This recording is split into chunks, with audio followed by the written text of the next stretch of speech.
Quand j'avais 13 ans, ma famille m'a emmené camper profondément dans la montagne.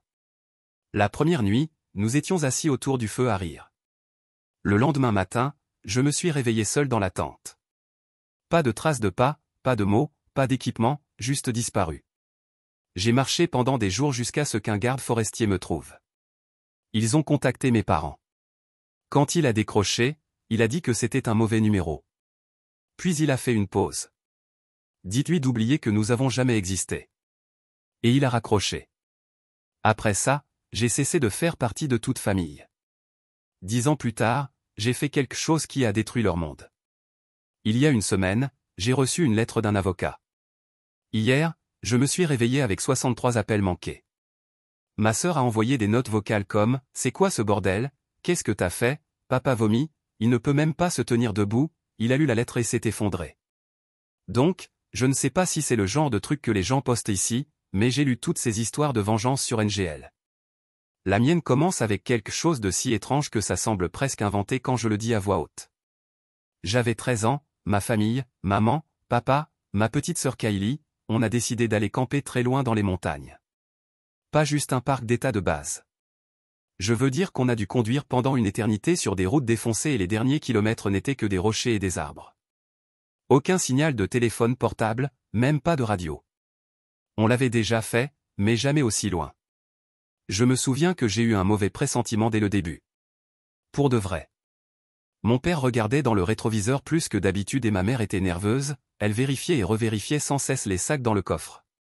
Elle m'a crié dessus parce que j'avais oublié mes écouteurs, puis elle a fait comme si de rien n'était, ce qui n'était pas son genre. D'habitude, elle continuait ou au moins me lançait un regard.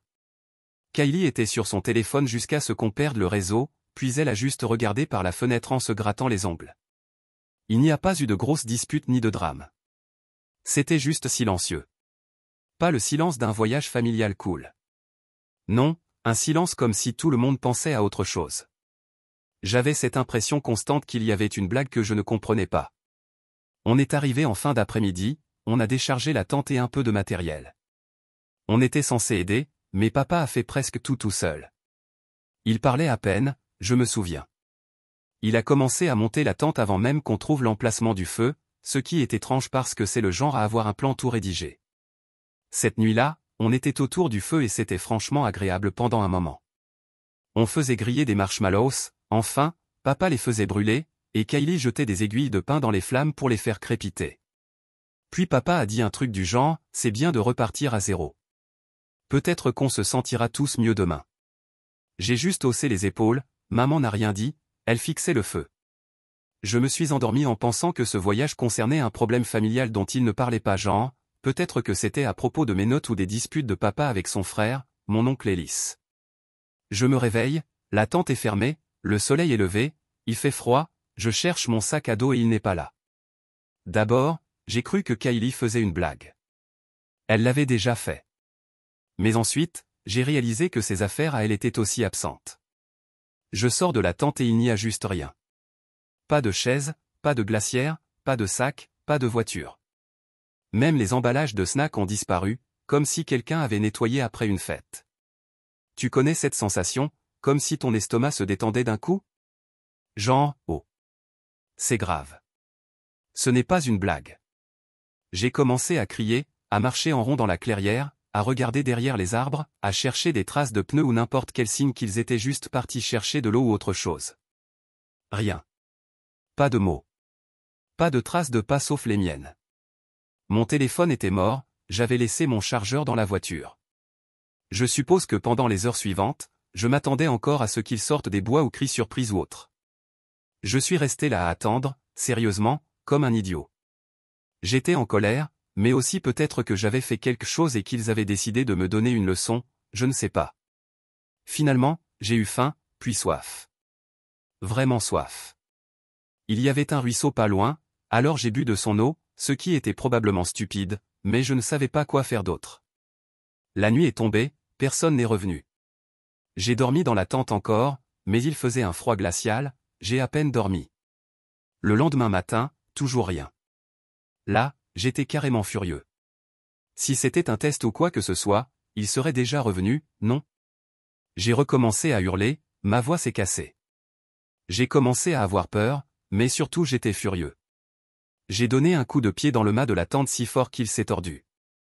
J'ai essayé de me souvenir de la direction d'où venait la voiture, j'en ai choisi une et j'ai commencé à marcher. J'avais juste mes vêtements et une lampe de poche cassée, qui ne marchait même pas. Merci papa. J'ai passé le jour et demi suivant à marcher. Je suis presque sûr que j'allais dans la mauvaise direction. J'ai entendu des bruits d'animaux, je me suis fait griffer par des ronces. Je suis même tombé une fois et je me suis écorché le bras si profondément que le sang a coulé jusqu'au poignet. J'aurais probablement dû avoir plus peur des ours ou autres, mais surtout, je me repassais toutes les raisons possibles pour lesquelles ils auraient fait ça. Qu'est-ce que j'avais fait? Pourquoi m'abandonner? Pourquoi maintenant? Le troisième jour, je commençais à avoir des hallucinations. J'entendais Kylie rire, comme derrière un arbre, mais c'était juste des oiseaux ou autres. Finalement, j'ai vu un gars en uniforme de garde forestier et j'ai failli m'effondrer.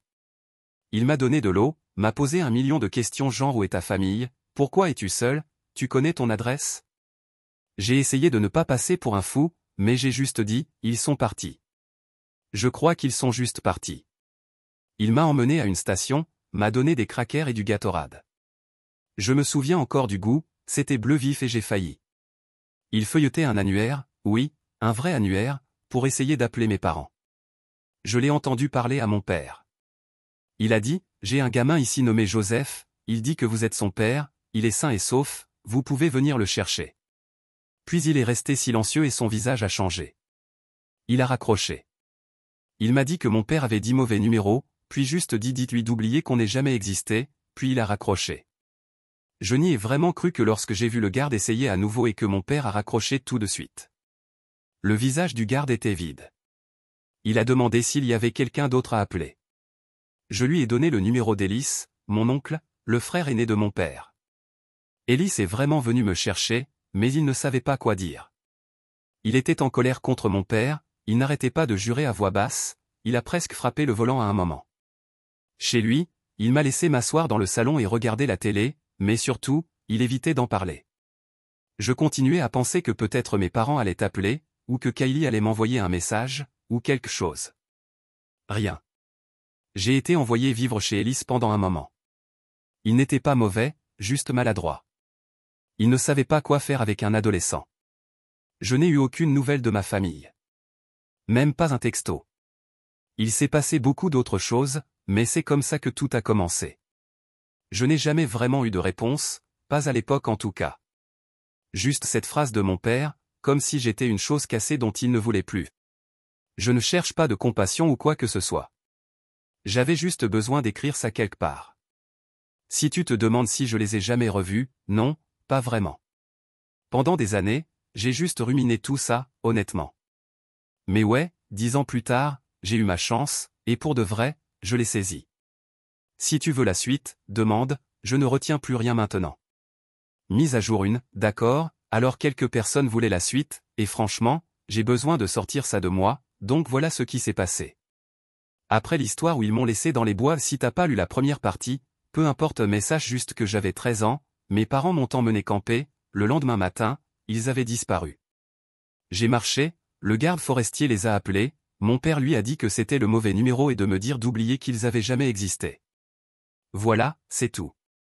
J'étais rayé de la famille. C'est fou. Donc, après ça, j'ai vécu un moment chez mon oncle Ellis. C'est le frère de mon père, et franchement, il a essayé, mais c'est pas du genre à être attentionné ou quoi que ce soit. Il m'achetait des trucs, il me laissait jouer à la PlayStation dans le salon, mais il disparaissait aussi pendant des heures ou disait des trucs comme « T'es assez grand pour te débrouiller pour le dîner ». Je me suis habitué à faire juste des ramen, à manger des céréales directement dans la boîte, et à la solitude. Je me suis habitué à être seul très vite. Ce qui est bizarre, c'est que personne au lycée ne m'a cru au début. Genre, pourquoi ta famille ferait ça? Ils arrêtaient pas de demander si j'exagérais ou si je m'étais pas juste enfui moi-même. J'ai dû montrer au conseiller scolaire les papiers de l'État signés par le garde. Même là, je voyais bien que les gens restaient sceptiques. Personne n'abandonne son gosse, c'est pas la vraie vie. J'ai arrêté d'essayer d'expliquer, et j'ai juste dit que je vivais maintenant avec mon oncle. Ellis n'a jamais vraiment parlé de mes parents. Chaque fois que j'en parlais, il grognait ou changeait de sujet. Au bout d'un moment, j'ai arrêté de poser des questions, mais je l'entendais encore parfois au téléphone, en train de se disputer avec mon père, tard la nuit. Quelquefois, j'ai entendu des cris, puis une porte claquer. Une fois, j'ai entendu mon prénom, puis le silence. J'ai commencé à me demander s'il y avait une grosse raison, genre, peut-être que j'avais fait quelque chose de si grave qu'ils avaient craqué. Mais je ne voyais rien. J'étais pas un gamin monstrueux. Je veux dire, oui, parfois je répondais mal, j'étais pas bon en maths, mais rien qui mérite d'être abandonné dans les bois. 1 an passe, 2 ans. Toujours rien de leur part. Pas d'anniversaire, pas de texto, rien sur Facebook. Parfois, je regardais l'ancienne page de ma mère, mais elle l'avait supprimée. Pareil pour Kylie. C'était comme s'il m'avait effacé de tout. Quand j'ai eu 16 ans, Ellis a essayé d'avoir une vraie discussion. Il a dit que mes parents avaient toujours été sous pression, et que les choses s'étaient compliquées après la naissance de Kylie. J'ai demandé s'il savait pourquoi ils avaient fait ça, et il a juste dit, « Ton père a toujours eu un sale caractère. Ta mère était toujours fatiguée. Tu sais comment c'est. » Ce que non, je savais pas. Pas comme ça. Puis un jour, sorti de nulle part, Kylie m'envoie un mail. Même pas de son vrai compte. C'était genre un Gmail jetable, littéralement ses initiales et quelques chiffres. Tout ce que ça disait, c'était « Tu devrais arrêter d'essayer de nous contacter. Il n'y a rien pour toi ici. Passe à autre chose. » Même pas signé. Rien. Pas de ta sœur. Rien. J'ai répondu. Elle m'a bloqué. J'étais furieux. Pas même triste, juste en colère. C'est une chose que mes parents aient fait ce qu'ils ont fait, mais Kylie, on était proches. Ou du moins, je croyais. Je suppose qu'après m'avoir laissé, elle a juste décidé que je n'étais plus son frère. Alors j'ai commencé à chercher. Pas en mode harcèlement, mais je voulais savoir s'il vivait encore dans la même ville. J'ai appris, par une cousine, Marjorie, que mes parents avaient déménagé quelques années après m'avoir laissé. Nouvelle maison, nouveau numéro. J'ai demandé à Marjorie si elle savait pourquoi, et elle m'a juste dit qu'ils avaient dit à tout le monde que j'étais parti vivre chez Ellis, parce que j'étais difficile. Comme si j'étais un gosse à problème. Je lui ai carrément demandé si elle croyait ça. Elle a détourné le regard, et a dit qu'elle ne savait pas. Je voyais bien qu'elle était mal à l'aise. Sa mère, ma tante Connie, a même appelé Ellis, et lui a dit que je posais trop de questions. Ellis m'a dit de laisser tomber, mais je l'ai pas fait. J'ai commencé à remarquer d'autres trucs. J'ai appris que mes parents étaient partis en vacances au Mexique 1 an après m'avoir laissé. J'ai vu les photos dans un album chez Connie. Tous souriants. Kylie avec une boisson dans une noix de coco. Personne n'a même mentionné que je n'étais sur aucune photo. Même pas en arrière-plan. C'est comme si je n'avais jamais existé. J'ai commencé à être en colère. Comme s'ils vivaient juste leur vie. Poster sur Facebook des trucs du genre dîner en famille et je suis reconnaissant pour mes bénédictions, en agissant littéralement comme si je n'avais jamais existé. J'ai redemandé à Ellis s'il savait pourquoi il me détestait autant. Il a fini par craquer, et a dit, « Ton père a toujours pensé que tu étais de trop. Il disait que tu compliquais la vie de tout le monde. Que tu argumentais trop. Que tu lui rappelais son propre père. Il disait que tes parents voulaient repartir de zéro, et que tu ne collais pas avec ça. » C'est là que j'ai compris. Ce n'était pas à cause de quelque chose que j'avais fait. C'est juste que je n'étais pas l'enfant qu'ils voulaient. Je crois qu'ils pensaient qu'en me jetant, ils allaient arranger leur vie. J'étais furieux. Contre eux, contre Ellis de ne pas me l'avoir dit plus tôt, contre moi-même d'avoir cru que c'était ma faute. J'ai commencé à riposter. Pas comme dans un film, mais je les appelais. Je laissais des messages, juste pour leur rappeler que j'existais toujours. Ma mère a bloqué mon numéro. Mon père a changé son message vocal. Ça disait juste « N'accepte pas les messages ». Kylie m'a bloqué de partout. J'ai commencé à me pointer de plus en plus souvent chez Connie, juste pour les mettre mal à l'aise. Une fois, mon père est vraiment venu pour un barbecue, et il m'a vu assis à table. Il a fait demi-tour et il est parti. Connie m'a crié dessus parce que j'avais gâché l'ambiance. Je lui ai dit, c'est ma famille aussi. Tu n'as pas le droit de m'effacer. Elle a claqué la porte, et elle a dit à Ellis de contrôler son neveu à problème. Et ça ne faisait que monter, pour de vrai. Je voyais des photos de Kylie avec ses copines à un événement universitaire, et je devenais juste encore plus furieux. Elle avait l'air heureuse, comme si rien ne s'était passé. Ma mère a tout un nouveau cercle d'amis qui postent à propos de son courage et de ses secondes chances. Ça me donne la nausée. Alors ouais, maintenant je savais. Mon père m'a largué parce qu'il pensait que j'étais de trop. Ma mère l'a juste suivi. Kylie, je ne sais même pas. Peut-être qu'elle a juste choisi leur camp parce que c'était plus simple. Si tu lis ça et que tu penses passe à autre chose, crois-moi, j'ai essayé. Mais quand quelqu'un t'arrache de sa vie et agit ensuite comme si tu n'avais jamais existé, ça te ronge. Au départ, je ne voulais pas me venger. Je voulais juste des réponses. Mais après tout ça, pour de vrai, je voulais qu'il ressente quelque chose, pour une fois. Je me suis fait une promesse. Je n'allais plus me taire. Je n'allais plus disparaître. Dans la prochaine mise à jour, je te raconterai comment j'ai décidé de faire en sorte qu'il ne m'oublie plus jamais. Nangle, ça devient sale. Voilà la mise à jour 2. Donc, je suppose que c'est la partie que les gens veulent, la fameuse « qu'est-ce que t'as fait en vrai » mise à jour. Je vais juste le dire, ce n'est pas un scénario de film ou une blague TikTok. Mais c'est réel. Et ça leur a fait mal, sur des choses auxquelles ils tiennent vraiment. Et non, je ne regrette pas. Pas même un peu. Pendant un moment après le bazar chez Connie, je suis resté silencieux. Tout le monde me disait de passer à autre chose, d'aller en thérapie, blablabla. Mais le truc, c'est qu'on ne peut pas laisser quelqu'un t'effacer. Pas quand eux, là dehors, jouent les citoyens modèles, et que moi, je suis le monstre de la famille dont personne ne parle. Donc ouais, j'ai commencé à planifier. Pas genre assis avec un carnet et des schémas, mais à garder l'œil. J'ai commencé à suivre ce qu'ils faisaient, les posts de Kylie, les anciennes amies de ma mère, même les pages d'anciens élèves et les trucs de réunion de famille. Pas du harcèlement, juste de la vigilance. Un truc m'a marqué, à quel point mon père tenait à son petit héritage. Genre, il était obsédé par l'image de l'homme de famille, celui qui tient tout ensemble. Il voulait toujours contrôler comment les gens nous voyaient. Après m'avoir largué, il a juste recommencé à zéro et a fait semblant que tout avait toujours été parfait. Je suppose qu'il pensait que personne ne regarderait trop près. Il y a environ un an, j'ai trouvé une vieille boîte de papier chez Ellis. Il faisait du tri dans un placard, il me l'a tendu en mode c'est à toi, j'en veux pas. C'était surtout des anciens bulletins scolaires, des cartes d'anniversaire, les trucs que les parents gardent. Mais il y avait aussi une pile de papiers concernant mes grands-parents, genre de vrais documents sur une maison qu'ils possédaient autrefois, une sorte de fiducie.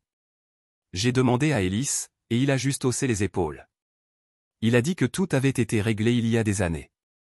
Mais c'était pas vrai. J'ai commencé à creuser, et il s'avère que la propriété, et un peu d'argent, étaient censés être partagés entre tous les petits-enfants, ce qui m'incluait. Mais mes parents n'avaient jamais parlé de moi. Après avoir déménagé, ils ont juste dit que Kylie était fille unique. J'avais droit à ça, légalement et tout. C'est là que j'ai compris que je pouvais vraiment faire quelque chose. Pas juste les énerver, mais les forcer tout le monde à me reconnaître. J'ai commencé petit. À chaque fois qu'il y avait un événement de famille, je me pointais.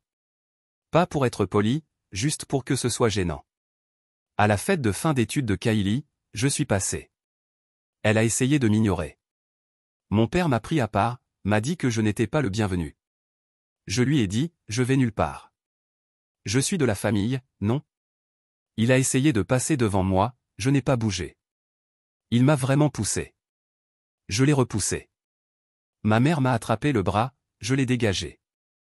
Ensuite, j'ai commencé à appeler les proches au sujet de la fiducie. J'ai demandé à Marjorie si elle en avait entendu parler. Elle a dit que maman lui avait dit que tout était réglé. J'ai répondu, réglé comment, si on ne m'a même pas informé? Elle s'est braquée, a dit que ce n'était pas son problème. Je voyais qu'elle était furieuse, sûrement qu'elle a appelé ma mère direct après. J'ai fait une demande formelle auprès des gestionnaires de la fiducie. Pas compliqué, j'ai juste montré ma pièce d'identité, des copies de mes anciens papiers scolaires, une preuve que j'existais. Ils ont dû prendre ça au sérieux.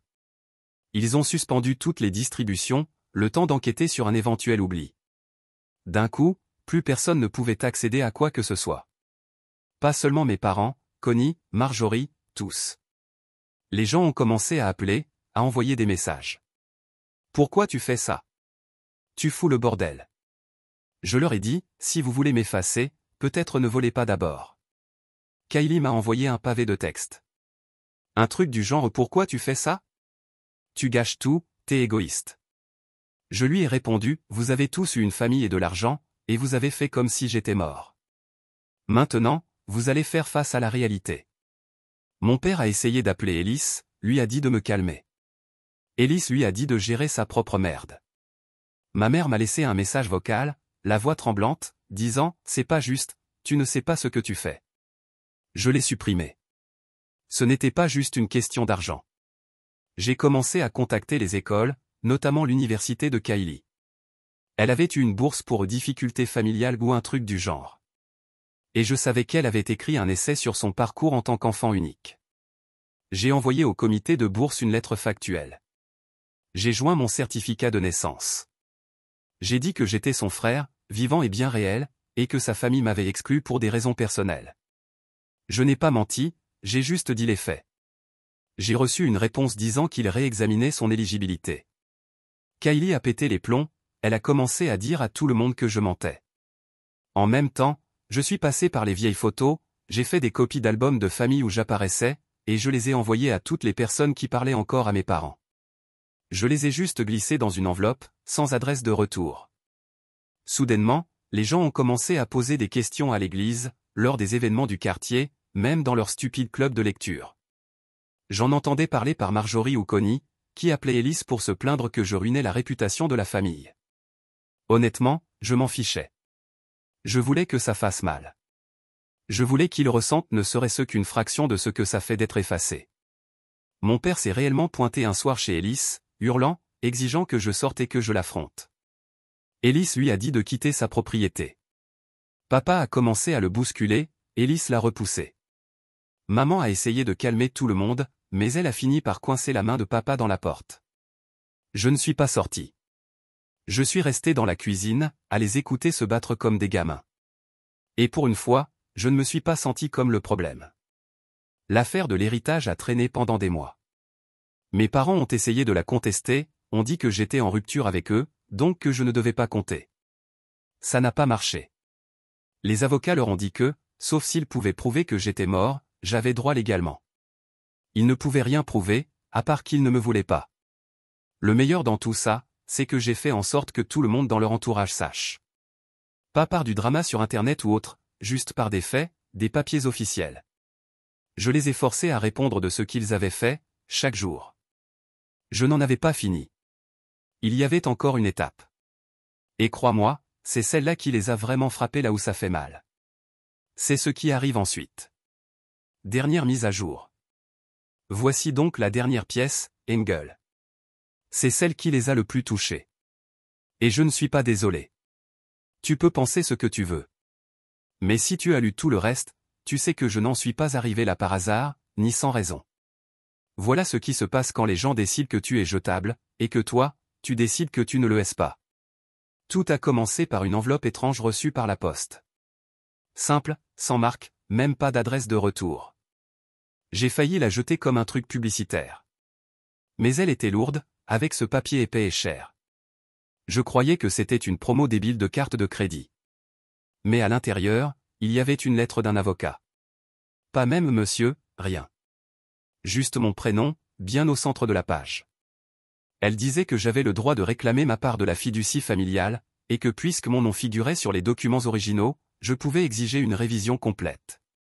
J'avais déjà entamé la procédure auprès de l'administrateur de la fiducie, mais là, c'était différent. Maintenant, c'était officiel. Et ils avaient mis en copie tous les adultes de la famille, à leur adresse légale. Pas seulement mes parents, mais aussi Connie, Marjorie, Ellis, et même Kylie, qui apparemment comptaient comme adultes maintenant. Ça obligeait tout le monde à reconnaître que j'existais. Le courrier expliquait en détail comment j'avais été exclu, et exigeait une audience formelle. Je n'ai même pas eu besoin de faire quelque chose d'extravagant. Le système a fait le reste. Donc, il y a une semaine, les lettres sont arrivées dans toutes les boîtes aux lettres.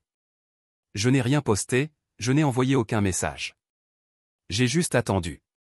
Le lendemain matin, je me suis réveillé avec mon téléphone en train d'exploser. Pas juste quelques appels, non, 63. J'ai compté. La moitié venait de Kylie, plusieurs de Connie, même Ellis a essayé. Mais lui, il a juste dit de le rappeler quand j'aurai fini avec tout ce cirque. Je n'ai répondu à aucun appel. J'ai juste regardé les messages vocaux s'empiler, l'un après l'autre. J'ai reçu des textos de numéros que je ne connaissais même pas. Tous en colère, ou désespérés, ou les deux. Kylie m'a envoyé des notes vocales. La première disait, « Putain, qu'est-ce que t'as fait? Tu détruis nos vies. Papa est en train de perdre la tête. » Une autre, elle pleurait, disait que maman se rendait malade, que papa avait littéralement vomi et ne pouvait même pas se lever après avoir lu la lettre. Elle a dit, « T'as gagné, ok? Juste arrête. » J'ai écouté le reste. Certains n'étaient que des souffles saccadés. D'autres, des cris de rage totale. Puis Marjorie m'a appelé. Elle a dit que je détruisais la famille pour rien, que j'aurais juste pu demander ce que je voulais. Je lui ai dit que je l'avais fait, et que tout le monde m'avait ignoré. Elle a dit, c'est pas la bonne façon. Tu nous fais passer pour des monstres. J'ai répondu, vous avez fait ça tout seul. Puis mon père a enfin appelé. Son message, c'était juste du silence, pendant 10 secondes. Puis il a dit, tu as tout gâché. C'est ça que tu voulais. J'ai supprimé. Connie m'a envoyé un message, disant qu'elle recevait des appels de gens de l'église, des voisins, même de son club de lecture. Les gens demandaient pourquoi personne ne parlait jamais de moi, pourquoi il y avait un gamin disparu dans la famille, si quelque chose d'horrible était arrivé. Elle a dit qu'elle en avait marre de nettoyer mes dégâts. Je lui ai répondu que ce n'était pas mes dégâts. Les retombées ont été plus grandes que prévu, pour de vrai. Il s'avère que la fiducie était conçue de façon à ce que, s'il y avait un litige, tout soit gelé jusqu'à résolution. Tout l'argent, tous les biens, tous les comptes. Personne ne pouvait toucher à rien. Kylie a perdu sa bourse, parce que sa demande avait été signalée pour modification familiale majeure.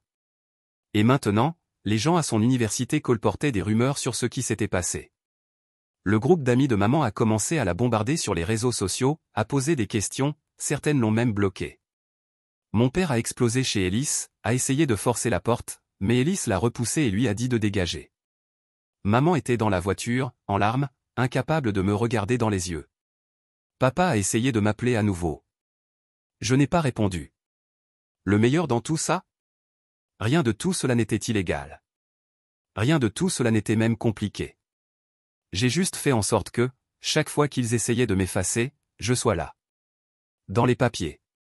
Sur les photos. Dans la pièce. Et maintenant, dans le droit légal. Les gens qui admiraient mon père ont commencé à lui tourner le dos. Les amis de Kylie ont commencé à demander ce qui s'était vraiment passé. Plus personne ne pouvait faire semblant que je n'existais pas. Je ne dis pas que j'ai fini. Mais c'est aussi loin que je devais aller. Je ne veux pas d'excuses. Je ne veux pas leur parler. Je voulais juste qu'ils ressentent. Qu'ils ressentent vraiment ce que c'est, qu'on ne peut pas juste jeter quelqu'un et s'en aller comme si de rien n'était. J'ai reçu une autre lettre de l'avocat aujourd'hui. Une date a été fixée pour l'audience. Je vais y aller en personne. Les regarder droit dans les yeux. Et les forcer à prononcer mon nom, à haute voix, pour le dossier. Après tout ça, je suppose que ce que je veux dire, c'est que s'ils voulaient que j'oublie, ils auraient dû essayer plus fort. Parce que maintenant, eux non plus ne m'oublieront jamais.